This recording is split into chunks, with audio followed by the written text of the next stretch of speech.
Okay, folks, welcome back. If you haven't had enough of me today, I'm back. You can have another helping. And here's where we left off last session with a couple of king tigers with the Agrax Earthshade equivalent, whatever it's called, strong tone, wash. Two of those. These are really poor Pegasus kits.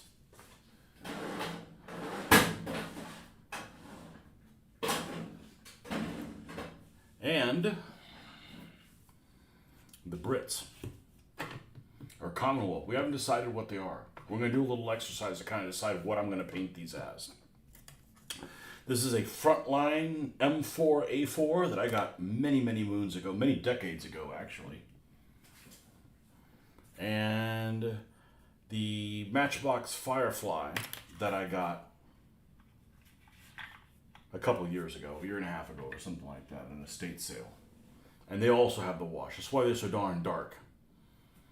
So I got to decide whether they're going to be Canadian or British. I'm pretty sure it's going to be one of those two. Sorry, Poles, we're not going to make them Polish. If I'm going to do Polish tanks, I'm going to do 1939 Poles. They have their own cool tanks and stuff like that. So, how am I going to decide what they're going to be? Well, in my face of battle scenarios, there are some scenarios here for the Commonwealth expansion that came with, I think it's called Victoria Cross. Yeah. And in there, there's some scenarios, including one that has a group of Panthers versus a group of Shermans. And I'm going to find what unit those Shermans are. And we'll look into it, and maybe we'll do the markings as those. Okay? So, Commonwealth expansion pack. And I need to check this out because we're all the way at the bottom here. All right, let's get these things out of the way. We've got our mantlet here for the Sherman that we did. I'm going to let this sit till the morning, maybe even longer. I want to make sure it's not very limp like this. This is very limp on this thing. So we want to make sure that that's gets up to strength and we don't have any issues when it comes to that. Face Battle Commonwealth Expansion Pack. And there's several scenarios in here. I've already got the rules in the actual book. Smash and Grab. Smash and Grab is not the one. This is, I think this is like Commander Raid or something like that. Smash and Grab, yeah. August 19th, 42. So this sounds like it's something of a Dieppe raid. Okay. They give you the reference sheets, the troop quality stuff. You know, you basically can photocopy this and use it.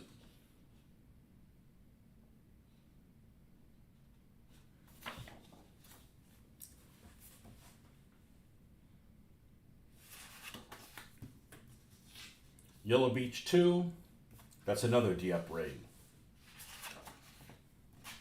Just not very interested in that. Oh, this has Canadians, just infantry. Also Dieppe thing. Gamble at the Casino, another Dieppe thing. It has a Churchill Mark III named Bellicose. It even tells you the name of it.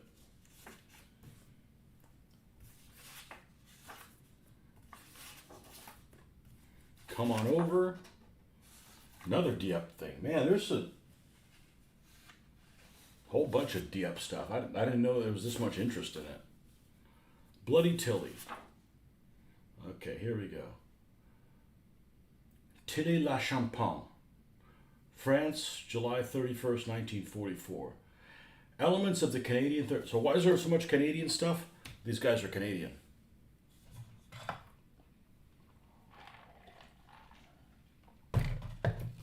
This has a platoon HQ, 2 squads. Optional units can be a unit of engineers or a bagpiper. Calgary Highlanders.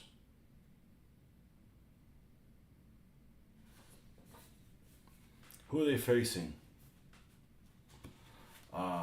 Liebstandart.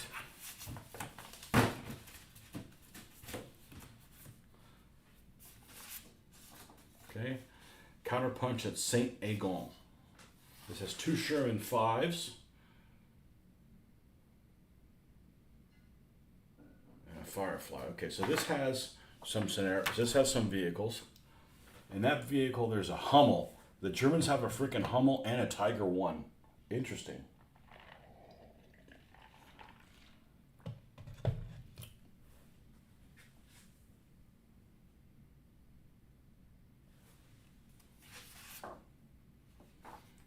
And I've got this all mixed up. So like the map for this one, this has come on over. So yeah, gambled the casino. Look, you gotta make a whole custom casino map for that.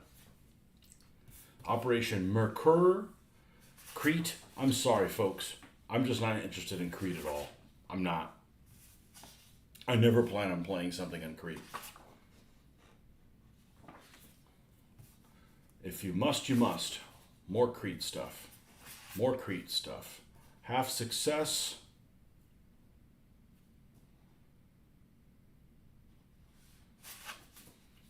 Is Germans. Nova Scotia Highlanders. Sherbrooke Fusiliers. Okay? We move half success over here. Here's Bloody Tilly. Night March. Is there any vehicles in that? Pack 40. Another Hummel. Man, if you're using a Hummel in a tactical game like this, somebody got caught with their pants down. That is not something that needs to be choosing direct fire. Oh man, this one has a lot of stuff on here. There's even a crab here. That's interesting. All right. Counterpunch at Saint Agon. That's the one that has the vehicles I was talking about. Okay. Battle of Lingvray. That's another one. Okay. Well, half the things are in there. I got all this stuff like disorganized. These are some other charts for the game. I got all the rule book very, very well organized, but this other stuff I do not.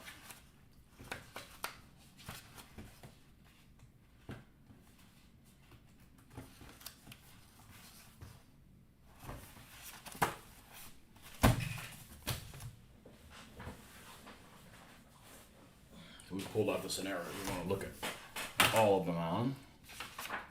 This is the basic scenarios, which are just basically Russian and Germans.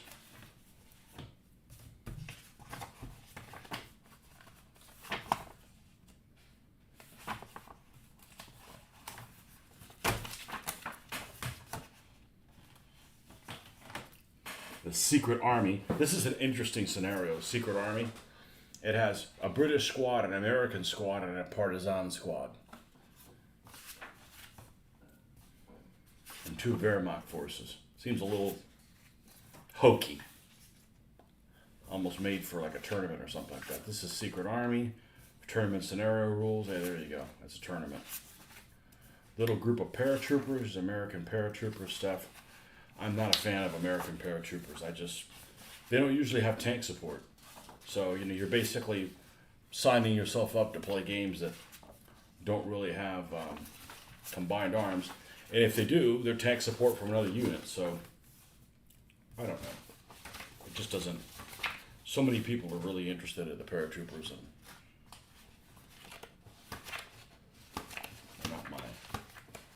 not exactly my thing. Okay. This is Americans. Lead by example. Save a few.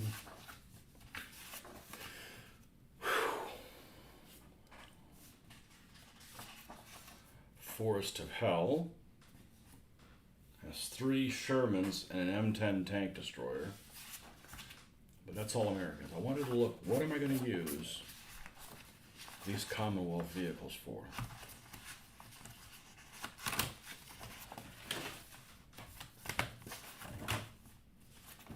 Sherman Crab Mine Flail Tank, yeah.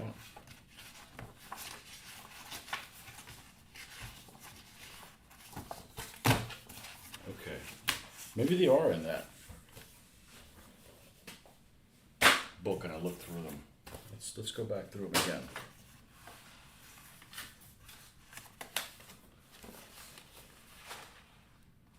It's not this one.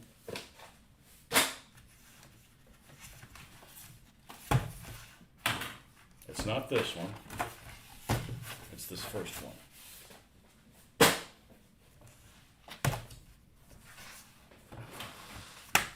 There's two things in here.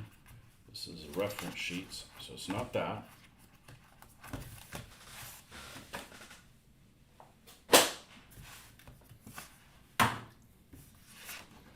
Okay, we're not interested in this. Is smash and grab, smash and grab, smash and grab, smash and grab, smash and grab. Yellow Beach, Yellow Beach, Yellow Beach. Heights Beyond, Heights Beyond, Heights Beyond. Gamble the Casino, Gamble the Casino, Gamble the Casino. Come on over, come on over. Bloody Tilly, was this one of them?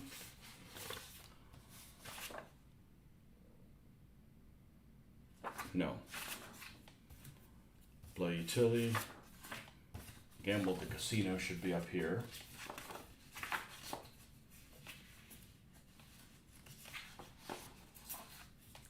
Operation Mercur.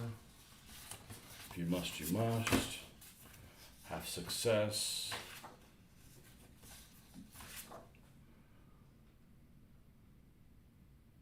Night March. I'm like missing stuff. Okay, they went to a different format. That's what it is. This Battle of Lignes-Givray, it has opposing sides both on this one. Okay, so that one's good. Where's the map that goes with it? This one. It also has the map of the counterpunch at St. Egon. Okay, perfect. Okay, Night March has a shitload of Shermans. And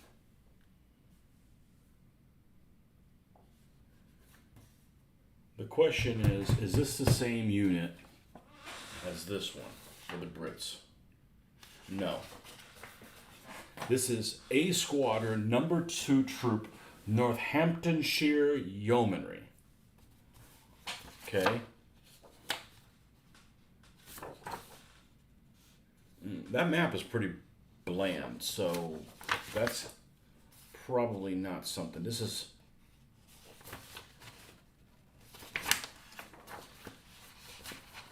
A Squadron number 3 Troop of Northamptonshire Yeomanry. Okay. Okay, so that looks like a unit that might be worth doing. And then what Commonwealth unit is here? A Squadron of the 2-4 Dragoon Guards.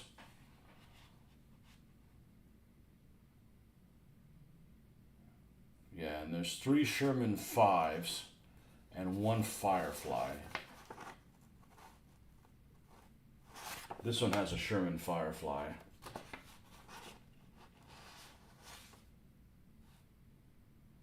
Okay, so this is what we need to look at. The Battle of Lignes-Givray is the one that has a bunch of Panthers, right?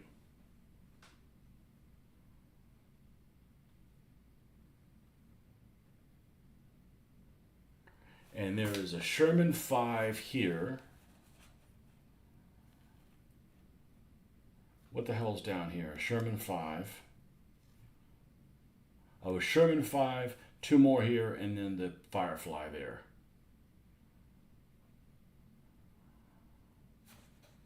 Okay.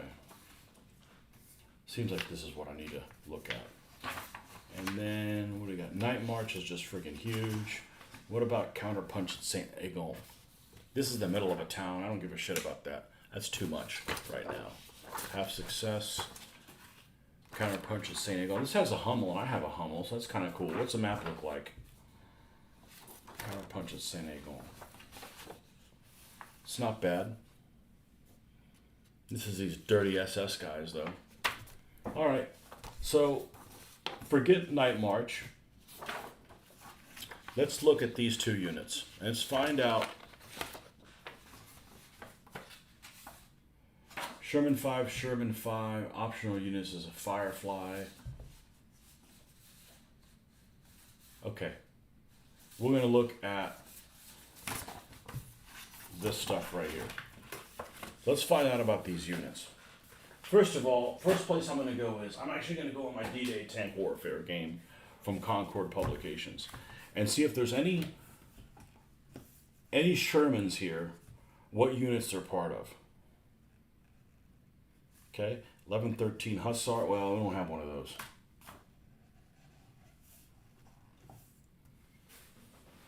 Okay, so there's a Sherman 5C Firefly, 27th Canadian Armored Regiment, 2nd Canadian Armored Brigade. I have a feeling these two are British units, not Canadian units. This one's Marines, 7th Armored Division. No, this is Krauts. Okay, here's a vehicle. Sherman 5 Firefly, 3rd Troop, A Squadron, Northamptonshire Yeomanry, Saint-Agon. Okay, so this counterpunch at Saint-Agon has an optional unit, a VC Firefly. It could very well look like this one. This is exactly what this one is, according to this, including this little symbol. Okay, that's pretty neat. Okay.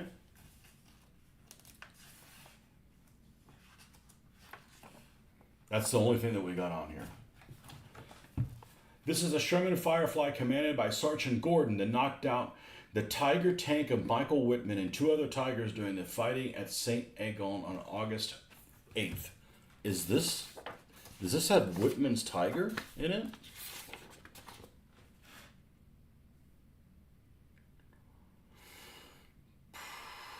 Elements of the 101st SS Heavy Panzer Battalion.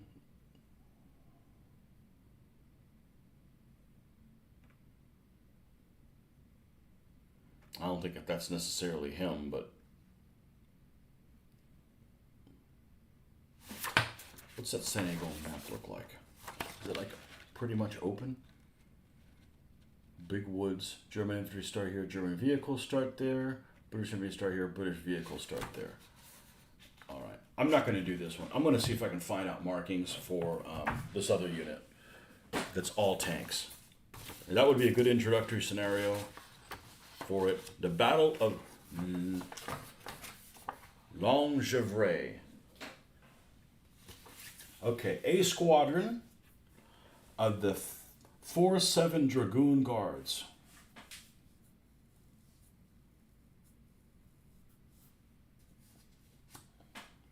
So let's read about this a little bit. The attacks of the British 50th Infantry Division intensified near Longevray, Tilly-sur-Seulles, and La Belle Epine.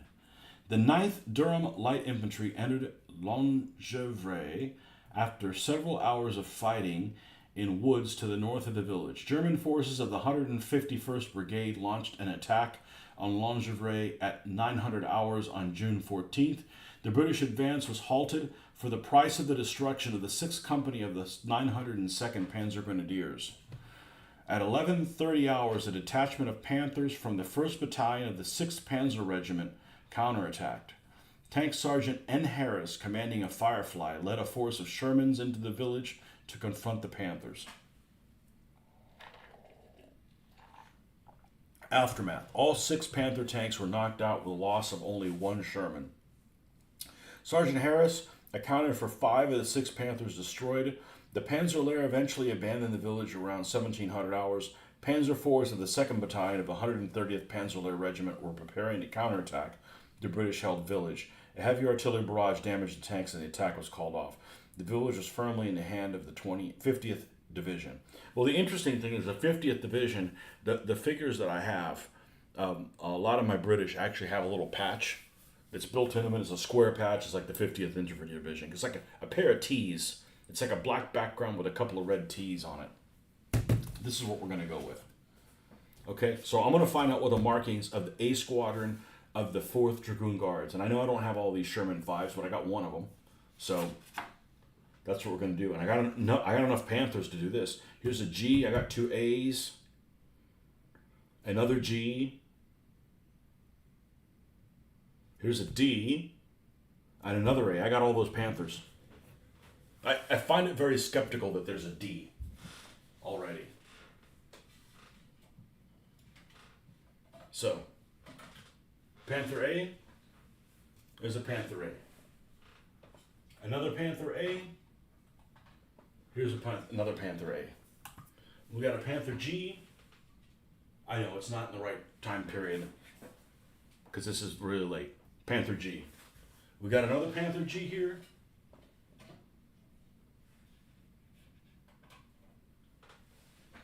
We got another Panther G. Need a Panther A? Got a Panther A right here. Need a Panther D? Here's one of the cursed ones. Panther D. I got them all. I can even switch out. Well, I've got yet another Panther A. And another Panther D. I've got enough freaking Panthers. Actually, I would probably switch this one out because these are actually from Panzerlehr. So, yeah. Now there's special rules with these things. They're like not all running and shit like that. So I've got all the Panthers for this scenario for sure. Okay, I just need Commonwealth stuff. And remember, this is like on a 4x8 foot board. This is point blank range. You got all these ranges like 200 meters and less. I have a feeling that a 75 millimeter gun and a Sherman 5 would hurt a Panther just really nicely anyways. So we're good. We're good on the Panther front. For sure, for sure.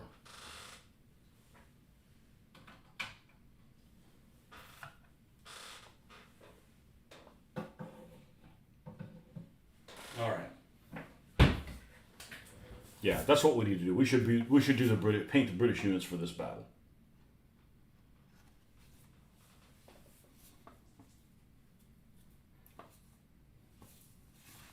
So you've got over on this map. This is 1, 2, 3, 4, 5, 6. Actually, it's 6 feet by 1, 2, 3, 4, 5, 6, 7. It's 6 by 7 feet. You got a Sherman 5 here, 2 Sherman 5s here, and a Firefly here. And the Panther tanks are all over the place. So let's read the special rules. German forces set up first. All forces start as indicated on the map. All tanks begin the game or arrive unloaded. I wonder what that means. You don't have any infantry on them? Well, there's no infantry on the game. The tanks may begin the scenario at any speed. That could be really reckless. Panther P1, which is a commander, may not exit the barn until turn 2. It's inside of a barn. The tank may not engage or be engaged while it's in the barn. I guess they hear the British coming and they pull out of the barn. I've actually never read this before. The tank must exit the table on the south road via the route indicated on the map.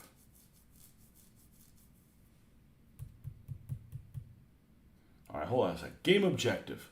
Have 2 or more operational Panthers in the German objective circle at the end of turn 4 and exit Panther P1. Okay, so the Panthers you got how many? 6 of them? And at least 2 of them have to be operational here, and this tank that's in the barn needs to get off this board. Which, of course, is interesting because it's going to have to turn tail and run or back out. That's an interesting scenario. This would be a good scenario. Like I'll run the Germans, and the Allies can run this kind of stuff because these guys are going to be handicapped quite a bit. Panther P1 may not exit the barn until turn 2. Okay, so the first turn it's stuck in the barn. The tank must exit the table on the south road via the route indicated on the map. If the tank fails to exit by the end of turn 3, it is removed from play. Okay, well, there's 10 movement sections per turn. Okay, so you're not going to be able to move on turn 1. You got 10 movement sections on turn 2 and 10 movement sections on turn 3 in which to move this tank out.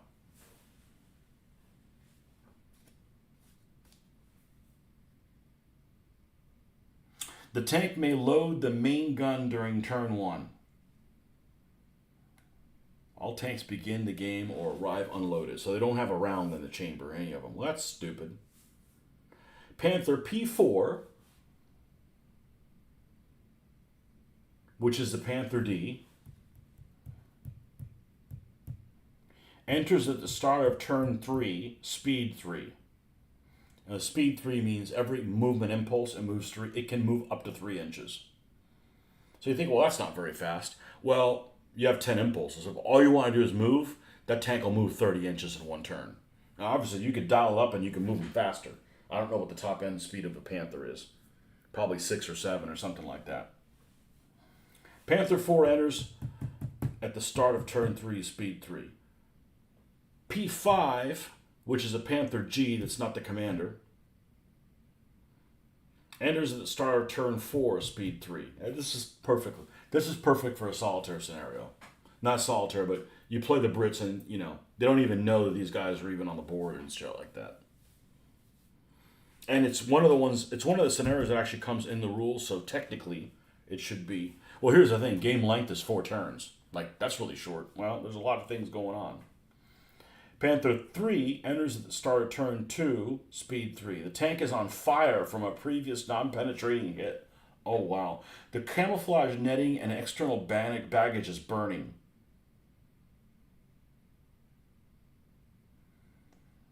Oh, wow. Which one's the one that's flaming? Panther 3. A Panther A is on fire.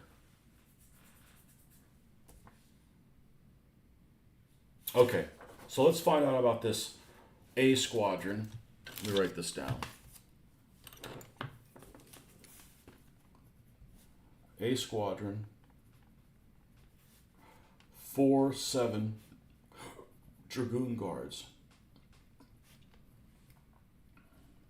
I don't even know what division that's part of. We're going to find out. It doesn't even say it in here. Okay.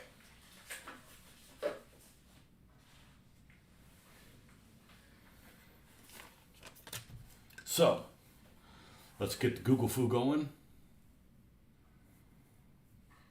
And close all this. 4-7 Dragoon Guards.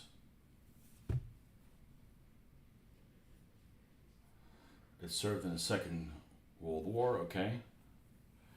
British Army.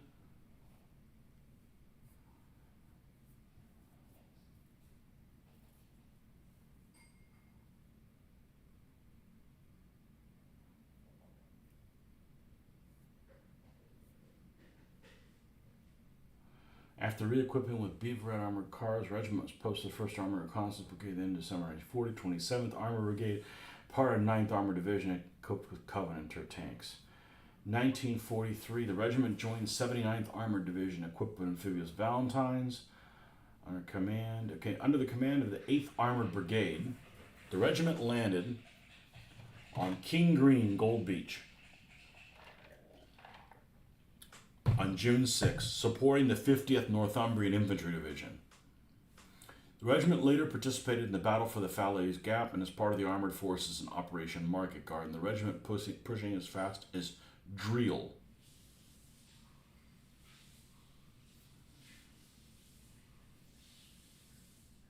Under command of the 8th Armored Brigade. So it looks like it's a subunit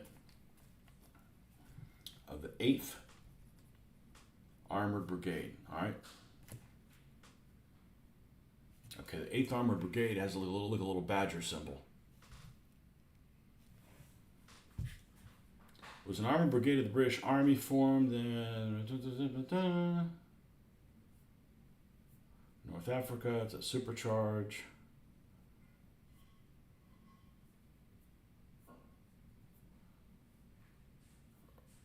Battle. Tunisia, Namareth Line.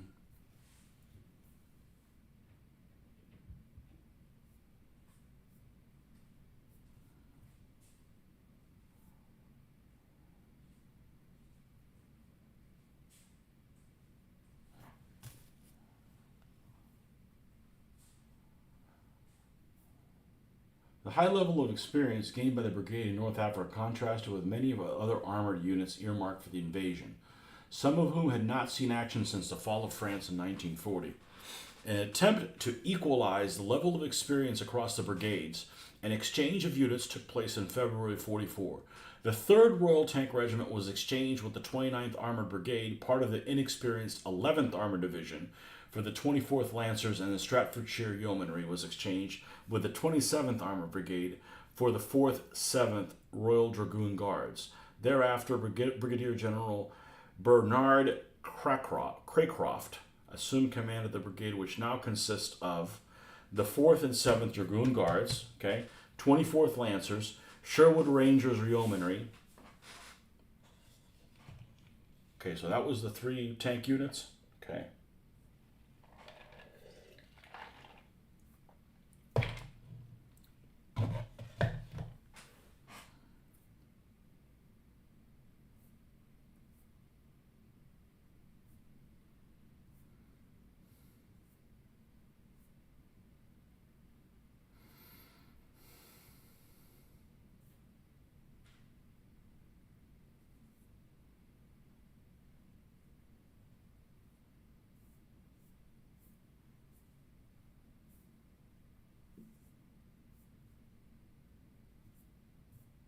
Alright, so I want to do a search for 8th Armored Brigade, Normandy.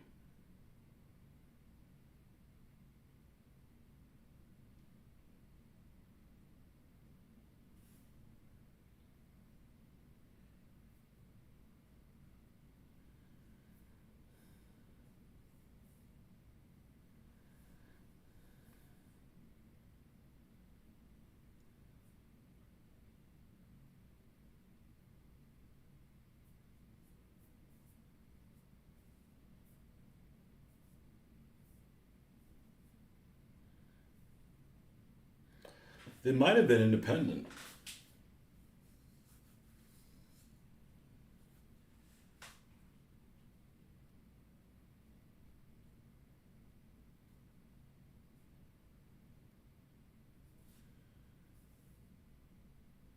Yeah, they're an independent brigade. 8th Armored Brigade.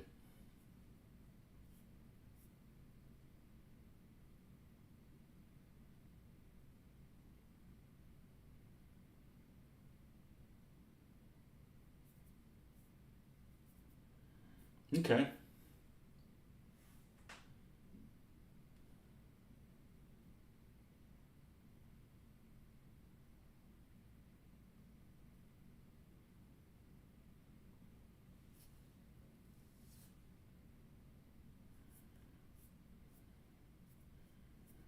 British marking Second World War.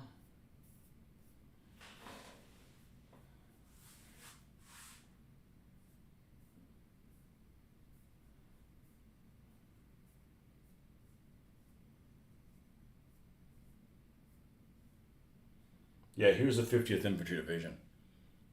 Pair of double T's on a black background.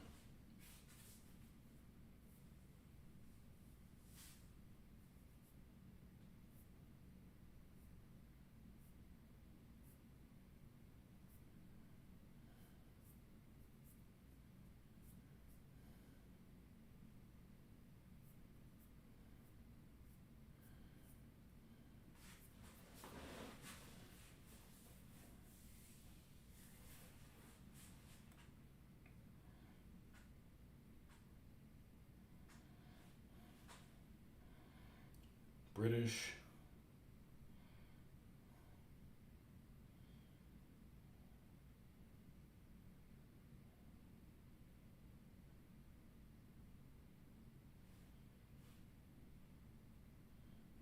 Unit of service markings.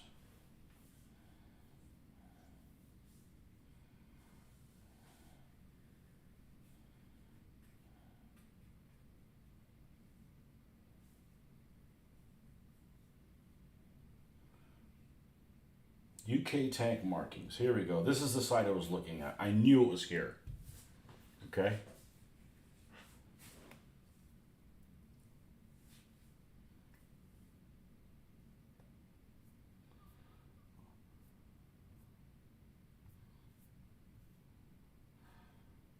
Okay, so this is A squadron. So it's going to be a triangles.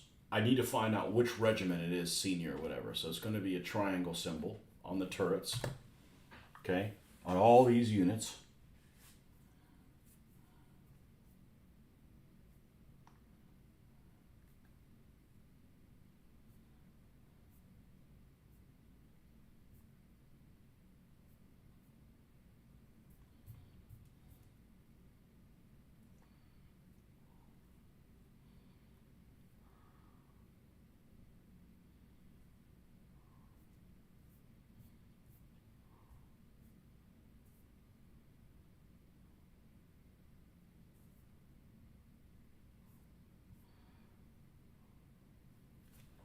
Okay, so I need to find out if the 4-7 Dragoon Guards are, which one of these? I'm going to take a picture of this, so I have that for later, to find out if they're basically red, yellow, or blue.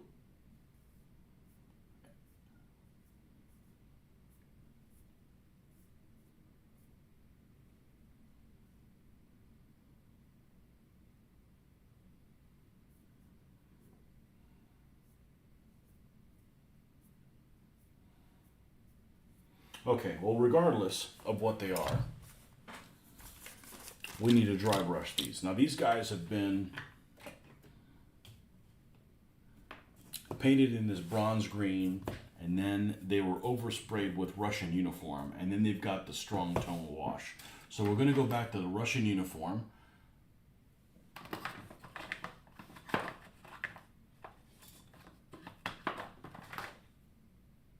Okay, and we're going to get the lightener that we like to use, which is dark sand.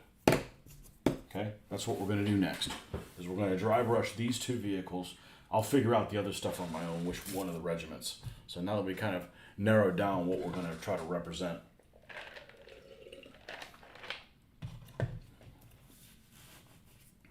And it's A squadron, so we're going to use, I'm going to give these guys names. They're going to have A names.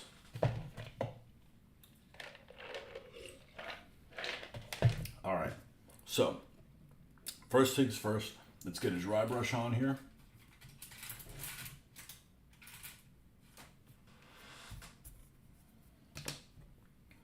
And get some Russian uniform.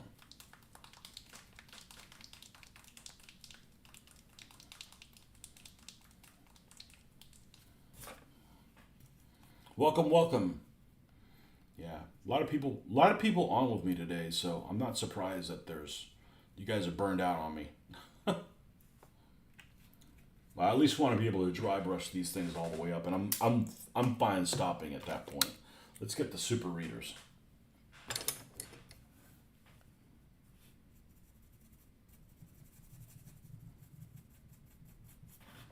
And we're just going to go over. We're going to go over this with a light dusting.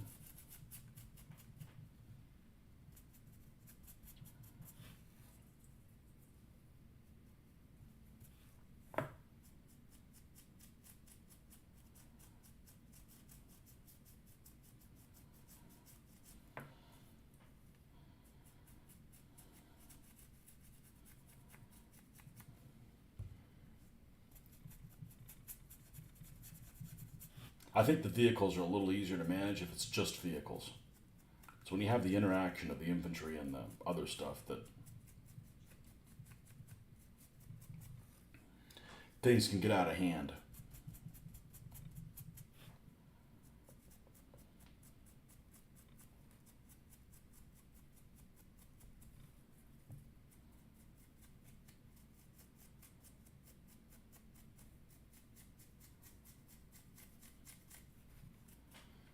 And this is actually a very poor model. Not very impressed with it. But I think once we're done painting it, it'll look just fine. Might even be proud of it a little bit. I mean, the color's spot on. I'm just doing the recommendations that Vallejo did on their British tank set. Which sometimes I'm skeptical of those things. They just suggest a color that they just happen to have that kind of works. But right now, this is looking pretty good. It looks different than the Russian one. And it also looks different than the American olive drab. Which comes in a couple different flavors, but let me grab the standard US olive drab.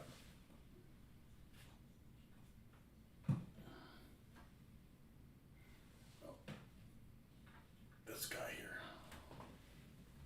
It's kind of a brownish color. So it's greener than this, and it's less green than the Russian one. So, and you know what we're not going to do with our British vehicles? We're not putting an American star on them. That's just silly. That creates confusion.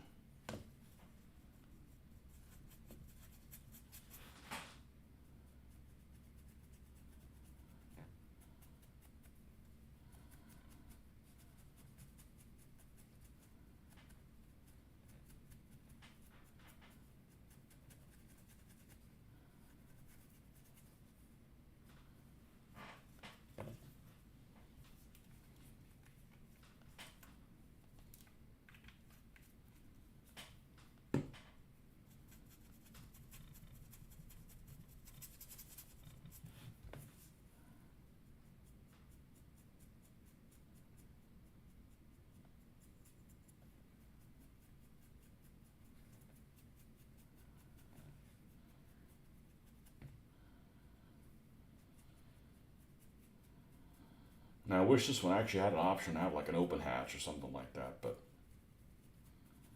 you know how it goes. You just sometimes have to deal with stuff you have, not what you don't have. Be happy with what you have, not with what you don't have. I actually think it looks really good. I'll have to find out what units in Normandy used Mickey Mouse. Maybe we could Mickey Mouse one of these guys up.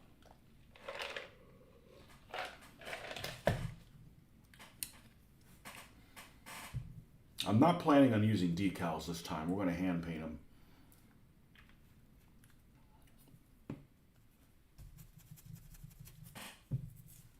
Okay, now the Firefly.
Okay, so we've got the base color on both of these, and it actually looks pretty good on both of them. And we're going to cut out for the night. It's just a short one. I wanted to get the stuff on here. Geez, I've been on here almost an hour. What? Wow, things go quick. I guess trying to figure out. So this is the unit that we're going to do. We're going to do A Squadron, 4th 7 Dragoon Guards. We need to find out if the 4th 7 Dragoon Guards is which is the senior unit, so we'll know whether we use red or yellow or blue triangles. I'm going to do one more search before I give up on this, and that is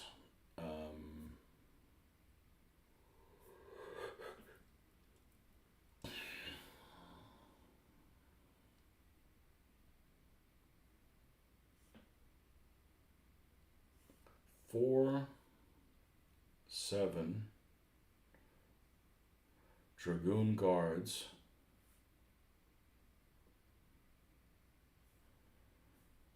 D-Day.